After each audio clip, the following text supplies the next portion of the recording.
Hi, I'm Emile de Toey from Brain IT Consulting. In this workshop, we built one small AI helper you can inspect. It reads only approved fictional information, prepares a draft, and stops before anything consequential happens. The goal is not an all-knowing digital employee. It is to understand one useful agent from beginning to end, including its limits. When you open the workshop, the sidebar gives you two ways to follow it.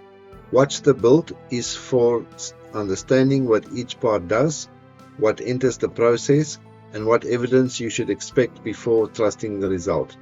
Build along brings the practical checkpoints and exact commands into focus, so you can download the starter and run it yourself. Nothing disappears and you are never locked into one route. Switch at any time.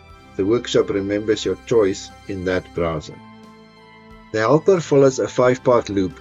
Receive one fictional inquiry, read the approved catalog and policy, propose either a sourced draft or a safe stop, let a person decide, and record only an approved local change. The model participates in the middle of that loop, but it does not own the file boundary, the approval question, the activity record, or the undo action. Those controls belong to the small local program around it. Before asking the model for a response, inspect the fictional sources yourself. The agent may read one named inquiry, a short service catalog, and a policy file. It cannot browse your computer, read email, search the web, or run arbitrary commands. Its proposal has a fixed shape, a status, subject, body, source names, a reason, and a suggested next step. If important information is missing or the request falls outside policy, it must stop for human judgment instead of producing a sendable-looking draft. For the normal case, the complete proposal appears before the program asks whether to save it locally. Saying no changes nothing.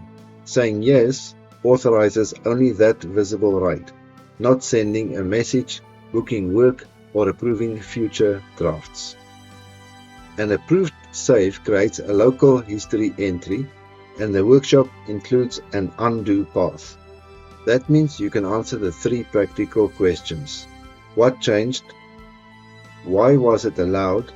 And how can I reverse it? You then try 5 fictional cases: normal, missing information, unusual, outside the service area, and urgent. The goal is not merely to avoid a bad answer. It is to stop clearly enough that someone knows the next safe step. The final chapters show how to diagnose whether a failure came from the source, the business boundary, the output shape, or the model's behavior. They also explain where an MCP connection might help later, after the local boundary and test are already understood. The core path uses fictional data and the Codex command line tool signed in through an eligible ChatGPT subscription, so it does not require an API key. You can watch first, build along immediately, or move between the two as your confidence grows. If this sounds useful, build a tiny business agent you can inspect, and choose the learning path that feels comfortable. You can complete it on your own. If you would value a second pair of eyes while adapting the idea to a real process, I would be glad to help you define the boundary and first safe test.